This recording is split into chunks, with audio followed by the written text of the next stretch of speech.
Ladies and gentlemen, I am pleased to greet you in many of our cities today, quite literally live from one of the most, and I mean this sincerely, one of the most beautiful parts of the country. Let me make my point here. I drove along the highway.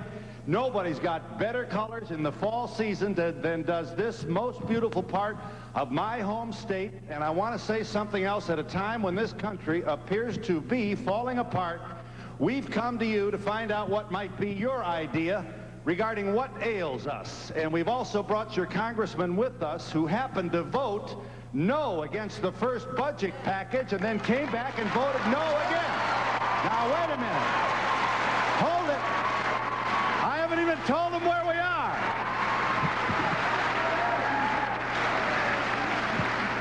If this isn't Heartland, I don't know what is, and I certainly welcome and am pleased to extend an invitation to all of those who are watching around the country.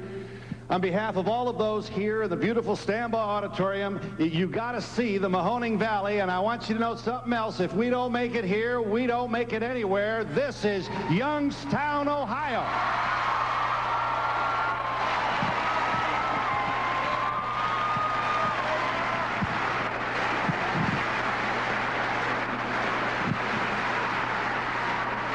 Now, listen, we got problems here? Sure, and so do you out there watching on television.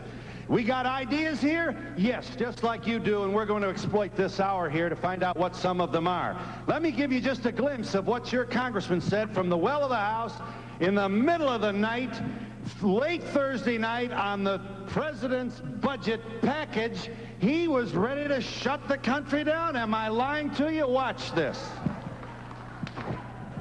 Shut it down.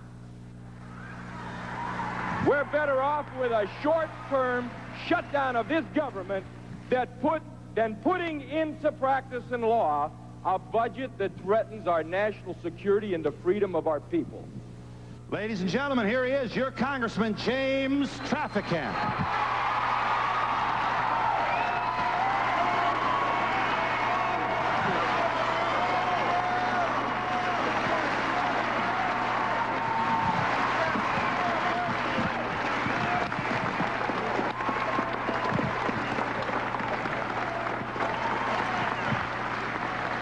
Okay. All right, we'll get you all wired up here, Congressman.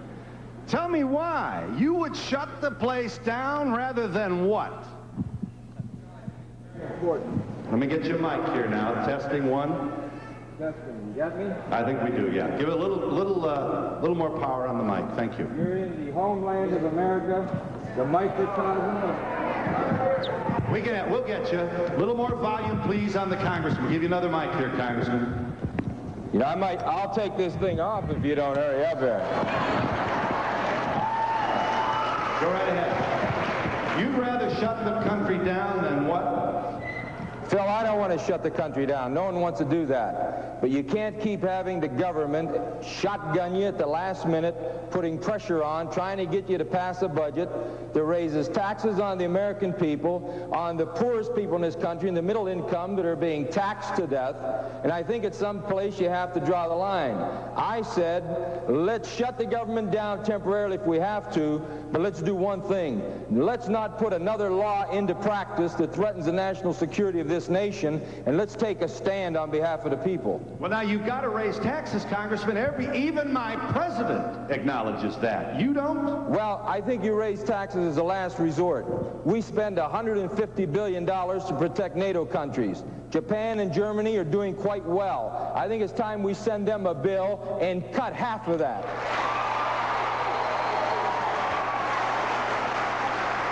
I think there's one other thing. I think there's one other thing that's very important, Phil. We ship $20 billion a year in foreign aid and billions more in international assistance. What about a little domestic aid for America? Let's cut 50% at least of that money. And let's put our accounts in order without raising taxes. And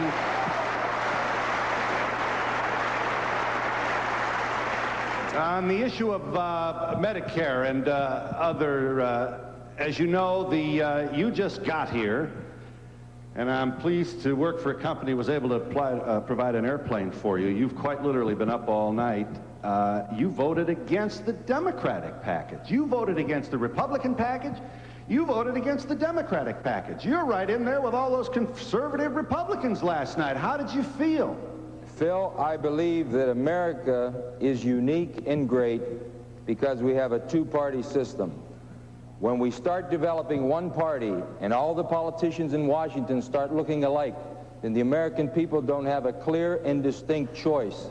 Let me say this. I believe that the national policies that have been in place for the last 10 years has made the members of Congress nothing more than trustees in a bankruptcy proceeding. I say it's time to stop. I don't care if it's a Republican initiative or a Democrat initiative. If it's bad, you stand up and say it's bad, and you work to change it. Yeah. What was bad about what you voted for?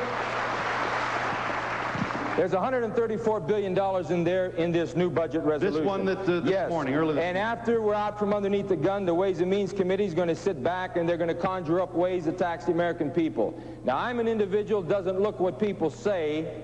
I watch what they do. And in the last 10 years, every time there have been taxes, the rich have gone off very much scot-free, but the working people have taken it on the chin. So I have no reason to believe they're not going to do the same thing this time. And I say one other thing. Yeah. I say one other thing. I think it's time that we stop that, and if you have to say no, you say no and hold your ground. Yes, sir. Morning. After 8 years of Ronald Reagan leading this country down the primrose path, and now George Bush going in the second year, when is the Democratic leadership going to get some backbone and say no? No to this military buildup. We're on a military wartime budget. Stop throwing money in this abyss called the Pentagon and everything the president wants. How do you feel about that, Congressman? Well, it's very simple. Ronald Reagan increased and, in fact, doubled defense spending. While he did that, he cut taxes. There's no free lunch. Now we've come to reconcile the fact that this didn't work. These policies didn't work. I believe if Ronald Reagan would have coupled those initiatives with an aggressive fair trade program, we may be in a lot better shape, but he didn't. He let these foreign nations rip our shores. Let me say one other thing to you. You brought up a good point, though. The Democrats, over the last 8 years, there were enough of them that voted with that president.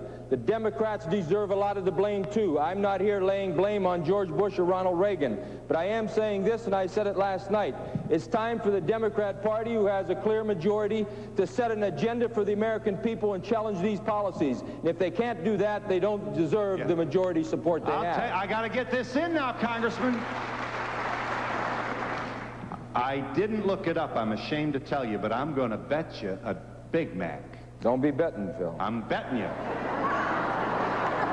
You know, I'm still the sheriff around here, and there's quite a lot about that.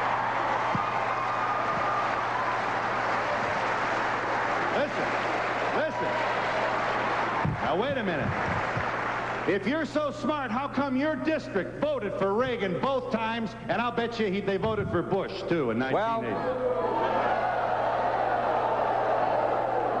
My district was the only district in the state of Ohio that held against the Republican policies of the last 10 years. When?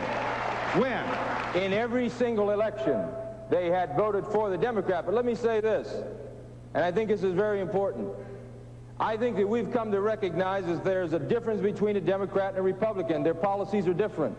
I've voted for some Republicans in my life, and I'm sure that many constituents here have as well. But when it comes to national politics, you want to look at their program.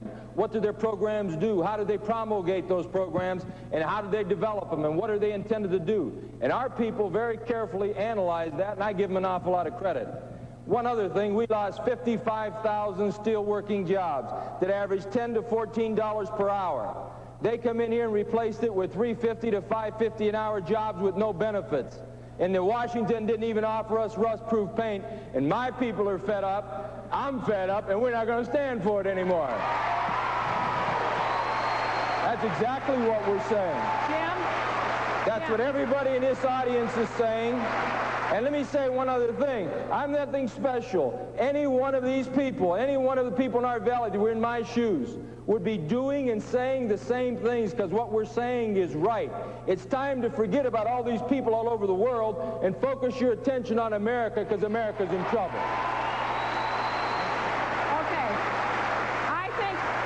I think it's time also that the congressman, the president, and the whole bunch up there in Washington take a look at what's going on in this country and say it has to start here with us. We have to take a cut. Everybody up there in Washington, none of you could come down to this town and work for the amount of money that you're making up there in Washington. And I think it's time you start at the top and take a pay raise there like everyone else in this valley and this area has done over the years. How do you feel about that, Sheriff?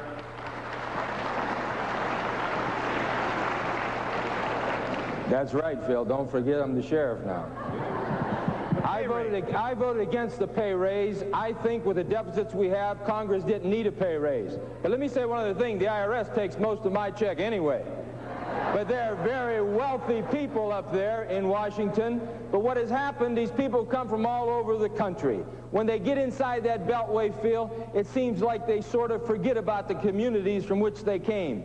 I'll say one thing to you, and you could tell by all the polyester I killed and the way I dress that I haven't changed. And I think that's important, that we maintain that local flavor.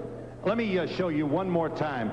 Here's another moment, Congressman Traficant in the well of the House early Friday morning. It's after midnight now, and this was during the debate that shocked the nation when the House membership voted against both sides of the aisle, voted against their own leaderships. Here is your congressman. Why is he voting no on the package? Because it's no good. And I'm prepared to take the flak on having our government shut down, but having us come back and send a budget to the president that is good for this nation. And I don't like the last-minute shotgun affair. If this thing cured cancer, I'd vote no on it, because I'm tired of bills I don't have the time to read, and my people have been taxed to death. They're taxed off.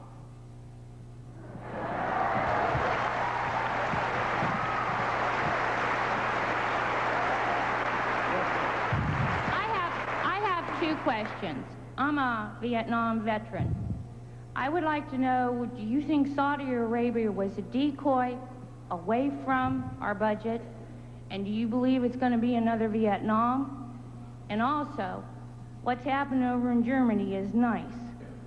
But do you believe that this country is becoming socialized and becoming a socialized system with all the individual rights like smoking in public, different music we're not allowed to listen to anymore, we get arrested for, the TVs, and et cetera, et cetera? I believe that local, federal, state is now become involved in taking away our individual rights instead of going for the big stuff. You bring about a question that is a very serious question. And from day one in America, we have debated the issues of individual rights versus the rights of society. The individual has the right, they say, to take a knife if they so choose and stab themselves in the back and take their life, but the society says we have the right to protect the individual from harm. So it's tough debates. We fight to save those basic rights. But remember this, when it comes to rights, you can develop so many rights at times, it seems. For example, where murderers have all the rights in the world and victims' rights are printed on tombstones. So there's a fine balance in between. We protect those rights, though, and we constantly work to protect those rights. On Saudi Arabia, the Persian Gulf, we have a legitimate problem. But let me say this. We have now a $300 billion defense budget. The Iron Curtain has become a screen door. The Berlin Wall is a speed bump. It's not the same. Let's cut that back.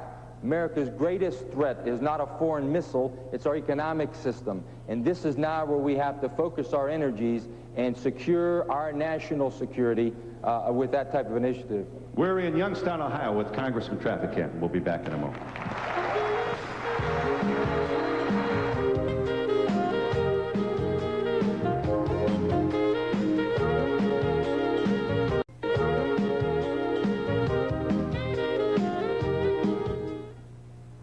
There are those who say we must balance the budget on the backs of the workers and raise taxes again.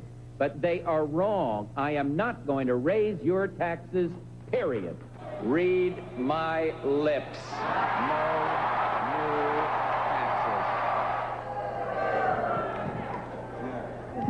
taxes. Trev, good morning. Good morning. I would like to know, what are we going to do to bring our prices of gas down? It's gotten too high. And tell me about your feelings about the taxes on gasoline, and what do you expect it to be? We sure don't know from this thing you did at 3 o'clock this morning. Well, the original proposal was that the gasoline tax at 9 cents now per gallon would be raised 5 cents next year, and then 5 cents the following year to 19 cents. I think that is ridiculous with these oil companies making windfall profits. I think they should be investigated and put in jail for antitrust violations.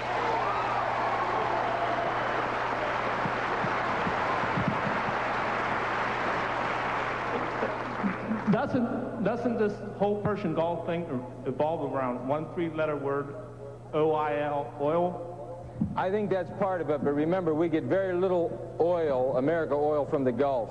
Japan and Germany get almost 70% of their oil from the Gulf, and we're putting, out of 200,000 troops in Saudi Arabia, 165,000 of them are American soldiers.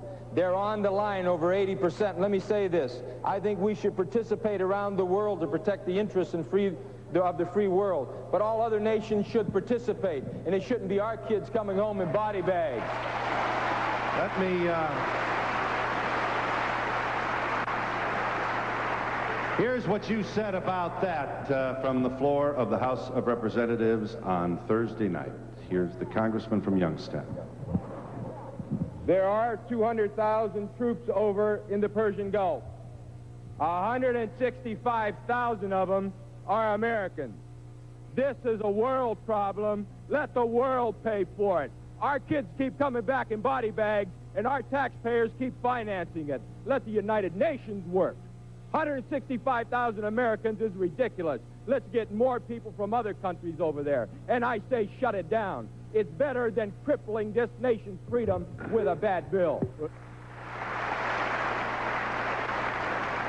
For the record, the district that Congressman Traficant represents, as he's told us a moment ago, voted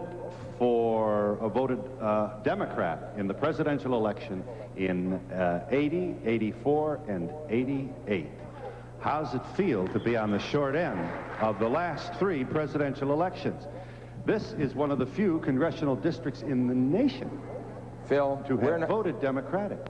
Our community is not on the short end. Our community made a decision, and they didn't buy the free lunch promises. And there are no free lunches. And I think our people live through very tough time. They're working people. They expect nothing for nothing. We're willing to work. But we don't want that song and dance before the elections anymore. We want the facts. Hi. Honorable Traficant, our community has been hit hard with medical bills. What are we going to do about a national health program or a state health program? And another thing I want to say, JFK said, ask not what you can do for your country, but what can you do for your country? How about the politicians taking that same attitude? What can you do, not just for yourselves, but for the taxpayers, for the people? We are people power. We are the government. Let's all fight for that. I lost a brother-in-law in World War II. What, did he die in vain?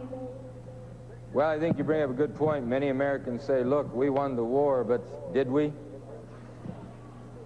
We financed Japan and Germany. Now they have great surpluses with us in trade. They buy our T-bills and finance our debt.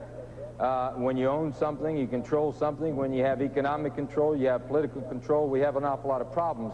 But what I want to say to you is basically this. I didn't like the fact of putting all of those taxes, such as beer, alcohol, cigarettes, gasoline, If we had to do something like that to create a national health insurance program, the American people might buy it. But I think it's time the American people understand what the program is, how they participate, and what the policies are, and that they not only understand it, but they have a say in developing them. And I think if the American people understand it, they're willing to pay for those things that are important to them, Right. no more, no less. Please give me a couple of specifics, so get to your second here. Your position regarding the Persian Gulf. What is your understanding of the percent of all the troops arrayed in the Saudi desert? What percentage are American? About 82% at this point. And how do you feel about that? Well, I think it's absolutely ridiculous. Not that we don't want to stop an aggressor that has moved on a sovereign nation, but we have many nations around the world that are concerned about this aggression. I think they should all be participating in like kind, and it shouldn't be America always coming out with the checkbook and with our soldiers and our troops and our young people to pretend to protect the interests of the world. Yeah. Were you consulted when we bombed Tripoli? Not at all. Were you consulted when we invaded Panama? Not at all. Were you consulted when we invaded Grenada? Not at all. Well, where were you then? How come you're not screaming? You're Well, the only in the Congress. president is the commander-in-chief. We have a War Powers Act after 60 days that they have to bring it back to the Congress to continue that type of involvement. However, the administrative White House people are trying to contest that now on its constitutionality. Let me say this to you. We made an awful lot out of Grenada. The Youngstown Police Department could have invaded Grenada successfully. We're now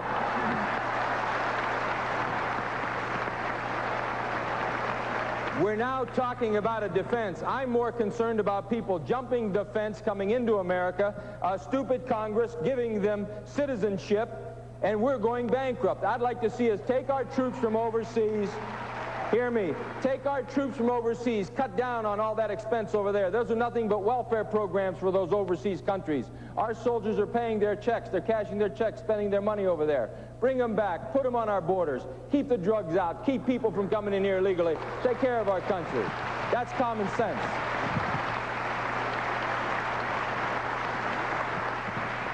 Phil, I think it's a tragedy that you've become a shill for Jimbo. I think you've sacrificed your credibility for ratings.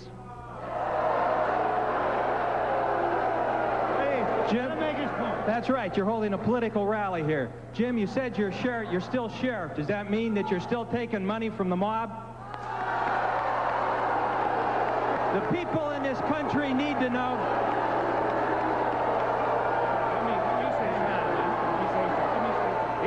He beat the rap.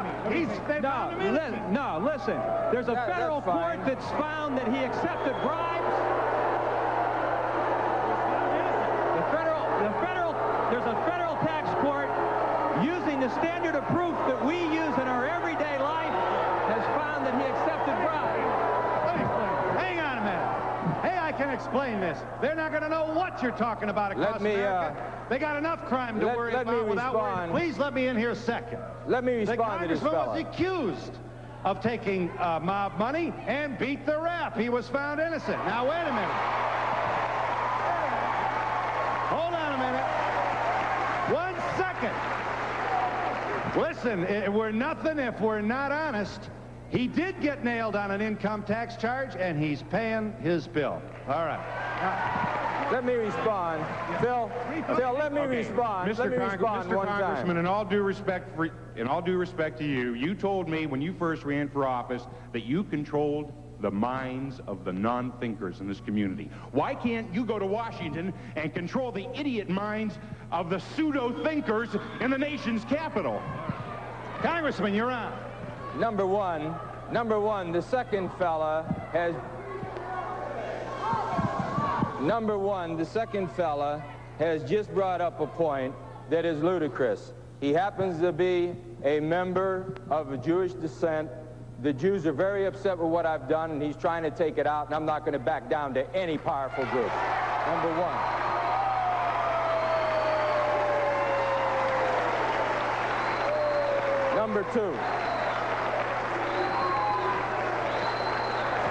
Number two, the first fellow that asked the question was an attorney, and let me tell you what, if you're an attorney, I wouldn't want you defending me because you sounded like a fool.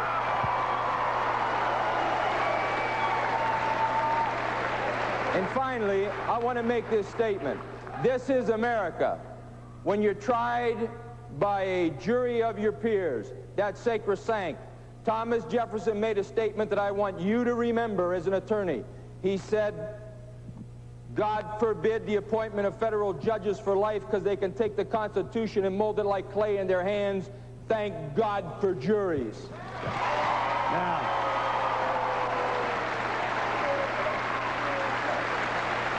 one other thing. Wait a minute. One other thing. I'm not an attorney, and I stood on my own 2 feet. I looked him in the eye, and that's what we've got to start doing with our damn government now. Yeah. Congressman.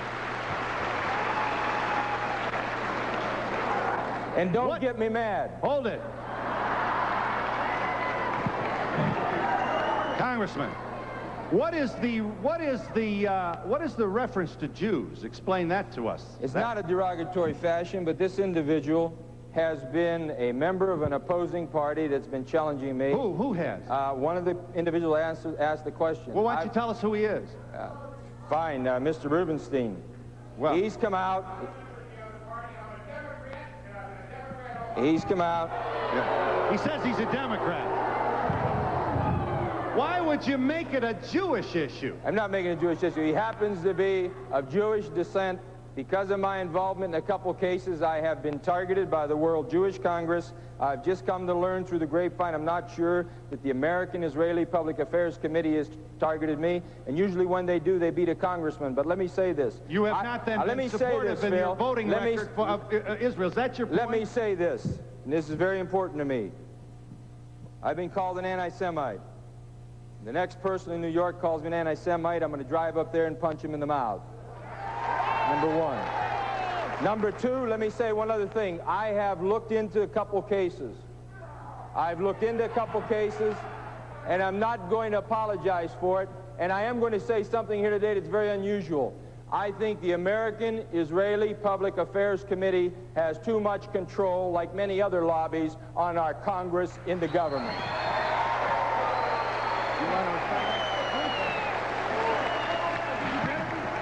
The lady behind me, Mr. Congressman, the lady behind me said, you Jews, you attorneys, you blacks, you're all alike. That's what you bring out in people. You just... The seed of hatred and the seed of bigotry that everyone carries around, you cultivate. You'll turn on Eastern Europeans, you'll turn on labor, you'll turn on blacks, you'll turn on anyone because you are a political opportunist. And the last time I said it, I got threatening phone calls. Hey, Phil, I want to answer that. I think I deserve an answer. Here's my answer. This is my answer.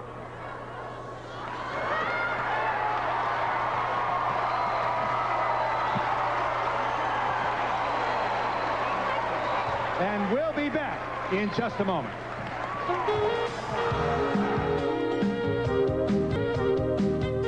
To be part of the audience, write Donahue Tickets, care of NBC, New York, New York, 10112. We're in Youngstown, Ohio, with Congressman James Traficant. Yes, sir. Congressman Traficant, I've been a supporter of you, well, since before you were sheriff, when you were down in Mill Creek Park. I just want to let you know, I'm a federal employee, and because of the votes, I'm officially right now out of work. But I still support you because you stand up for the working man. I look at my paycheck with all my tax deductions, and I think, where is this money really going? And I would like to think that most of it is staying here in the United States, but I don't see that. Keep up the good work anyway, and try to get me back to work, okay? Let me make this statement. Congressman Traficant, I just always wondered about the feasibility of cutting government aids in your offices, transportation, and perks of government offices and jobs like that. Couldn't that help find some more money for our budget? The staffs are too large, you think? Yeah, the staffs, the perks, the limousines, the transportation, all of your perks. If all of the Congress and senators gave up their perks, couldn't that help our budget, and to what extent? I think there's no question that it could, and we should. Yes, sir. I'd like to ask the congressman, is he still sleeping on the couch? Yes. No, I'm sleeping in an old wooden boat, and I'm afraid it's going to sink. Congressman Traficant, I think what you have done for this state, some of those people, like, they don't appreciate what you have done. It seems to me you have stepped on maybe some of his friends' toes, and he don't like it. Someone else should have gotten that seat this morning. I support you, and I hope I see you in the White House. In all fairness,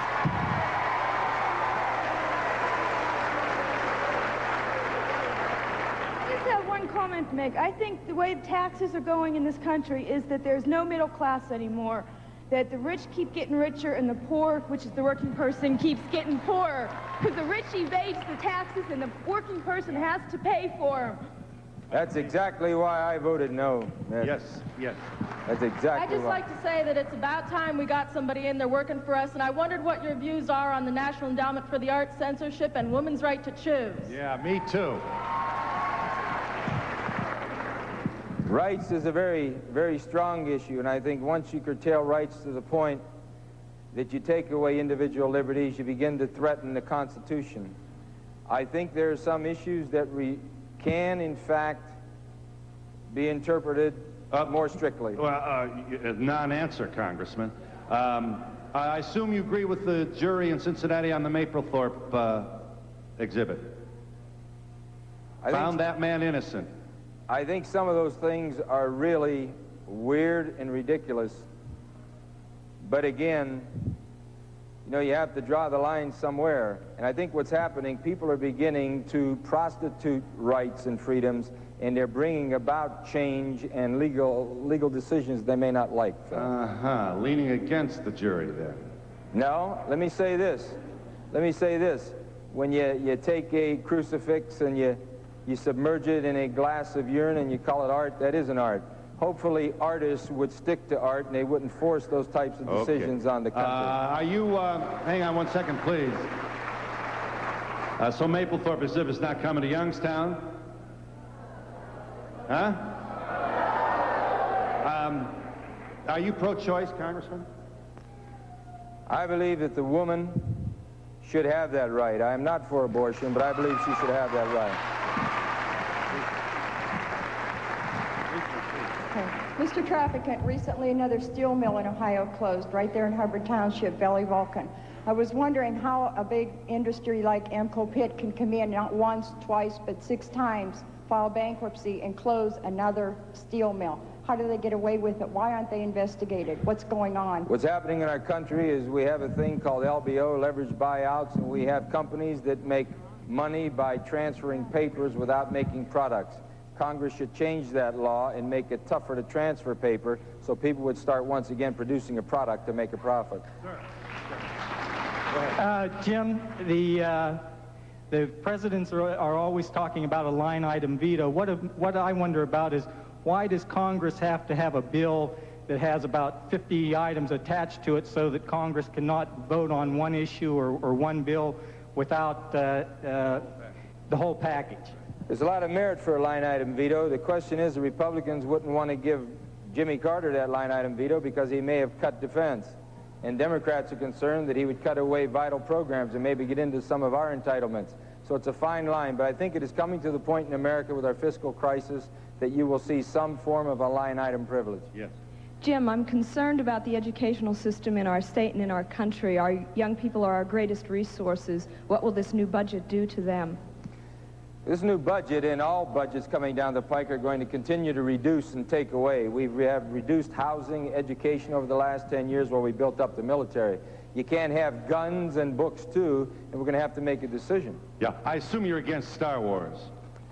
I voted against Star Wars. I assume you don't think we... Would you be willing to appropriate any money for a B-2 bomber? Well, I think when you have a plane that can't be seen, can't be heard, can't be detected on radar, and can't fly, you shouldn't vote for it.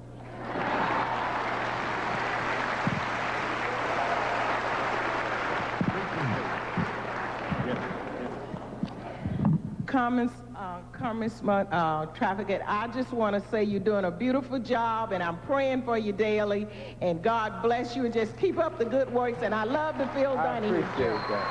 I appreciate that. I appreciate that very much. We'll go back to together along the way. You're doing a terrific job. To know you is to love you. I appreciate it. I want to know when they're going to stop trying to finance the country on the back of the elderly and on the hospitals. I think there has to be major reforms in the healthcare system and major reforms in our prison systems. Number one, I think we're out of hand. We take 20 tests for a common cold anymore. The bills are so high, so I think there must be some address there. Second of all, we have so many people in jails anymore. We've gotten into the practice of putting young drug abusers, for example, who are not violent, into jails. They're getting raped and coming out with more problems. We have to reform two systems, our judicial system of our penitentiaries and our health system, and I think we have to move towards a national health insurance program that'll make America more competitive. Congressman, I think you made a good point earlier about pushing through a bill too fast so the congressmen themselves don't know what's in the bill. Are the congressmen aware that the budget bill that is now under discussion would effectively destroy the state teachers' retirement fund and other public employees' retirement funds in the future? And why would they sequester those funds when you don't sequester your own pension funds? I think it's a very good point. I think there's another area. Our pensions, many of them are underfunded. We're in very deep trouble. Our banking system's in very deep trouble. They say one major bank folds and it'll use up all the federal deposit insurance money. We've seen what happened to the savings and loan debacle. Everybody took care of their friends. Now we're paying for it. With the pensions, I think that we should change to a quarterly system of contributions. And instead of giving 5 annual waivers where a firm can go for 5 years and then say they have no pensions, we should do it on a different basis. With the state employees, I'm very, very concerned about what they're trying to do. And everybody in Congress is, and that's one of the reasons why you had so many votes on that first budget of no. We're going to trim Medicare benefits. You don't tell the people. There's no doubt they're going to do that. And a statement I made on the House floor is I can't see how anybody can justify taking 1 dime from Medicare while we didn't even take 1 nickel out of foreign aid. And we'll be back in just a moment.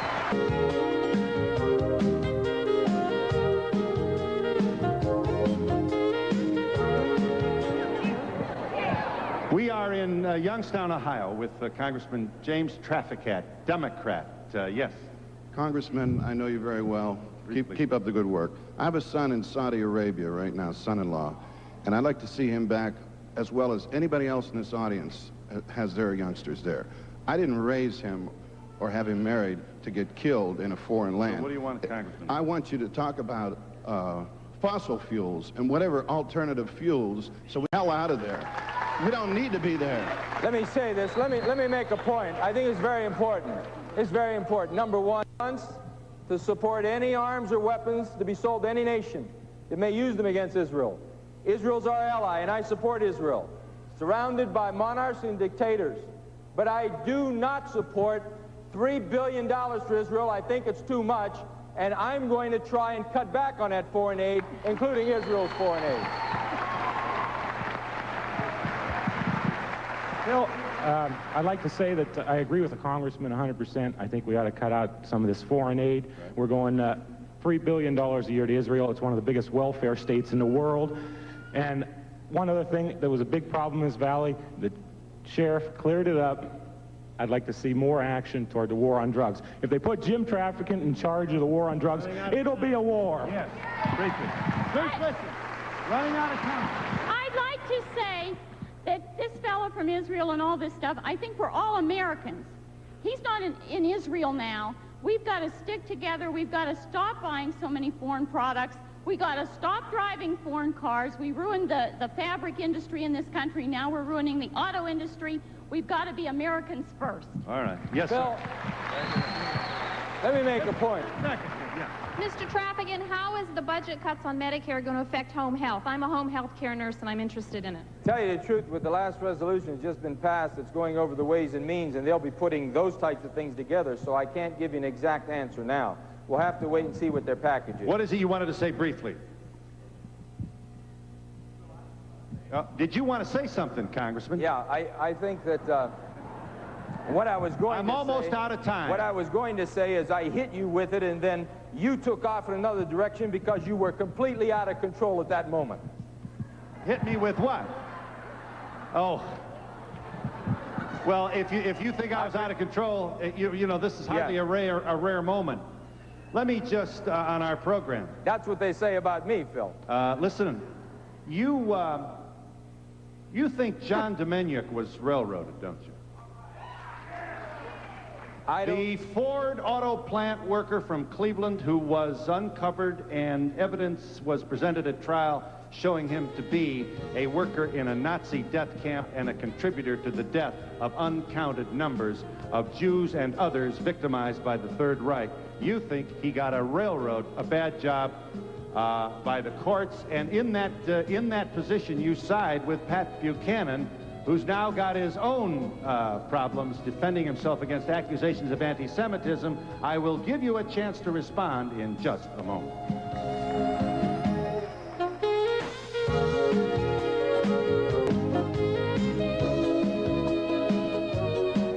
John Domeniuk, did he get a railroad? Was he railroaded? I don't know if he did, but when his family came to me and they said they broke no laws, and they went to 535 offices in the Capitol and no one would talk to them, I thought it was strange. I looked at their case and I found out that Otto Horn, a former Nazi guard, was lying in Cleveland, and I presented it to the courts. The Israeli Supreme Court last month showed quality. They accepted those two documents as official evidence, and that trial now is still on hold. We want to know who Ivan the Terrible really is. If it's John Demjanjuk, put him to death. But if it's not, let's find out who Ivan really is.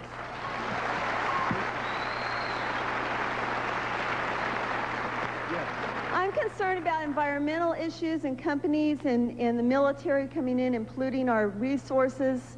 Yeah. I didn't. What do you want him to do? I didn't hear the question. But she's concerned. What military is polluting what resource? Well, isn't it? I'm not even from Ohio, but I've done a lot of research and reading. Okay. Excuse me. We've got 4 minutes left. Okay, and isn't it Cincinnati where they have the military? Outside Cincinnati, we do have leakage. We have 15 weapons plants are leaking as we speak. Congress. Yeah, Phil, federal legislation now treats those military establishments just like the private sector to stop that. Just something brief. What are you going to do about our welfare system here in the Valley? Yeah. The welfare system? I didn't hear the question. Yeah. I didn't hear the question. Well, what are you going to do about it? About what? And well, the welfare system in the Valley, and will there be delays in welfare payments as a result of the budget? Let me say this. With the shutdown to come down, and the federal work in the back stated this, the last time that happened, the Congress came through at a later date retroactively and made all that money and made everybody whole. Let me say this is an important issue. Don't worry at this point about a short temporary shutdown. Be worried about 5 years of taxes is going to break your families and maybe lose your home and lose your car and lose your job. And we'll be back in just a moment. I'm sorry.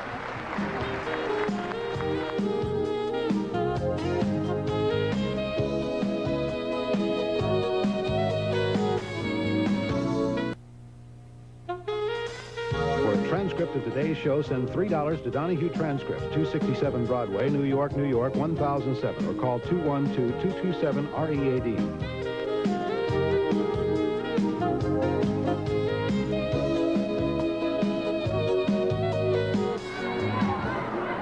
Well, someday I'll have a longer show, but it's not today. First of all, thanks to J.D. Williamson, Vice President General Manager, WKBN Broadcasting, best station in the city. Barbara Armstrong, you're the manager of Stambaugh Auditorium, and your staff, we thank you. Mayor Patrick Ungaro, thank you. Edna Pincham is Executive Systems, but very helpful.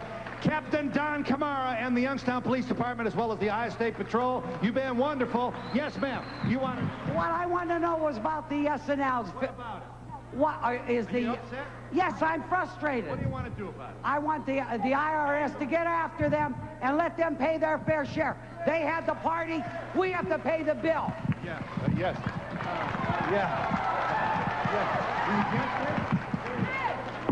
I think you're doing a great job, Congressman. Traficant for president, 1992. You know, we instill many things upon our children, good qualities and all. And what is our Congress, our legislature, the whole government, when they don't set the examples at all? Yes, here. Let me get somebody who hasn't had a time. Yes, sir. Yeah, I was wondering what your fellow congressmen think about your style. Are they afraid to speak? How do they feel about it? You're foursquare against your own party early this morning. Many people in Washington are very upset with me and promotional because they fees call me paid a by the maverick, and I say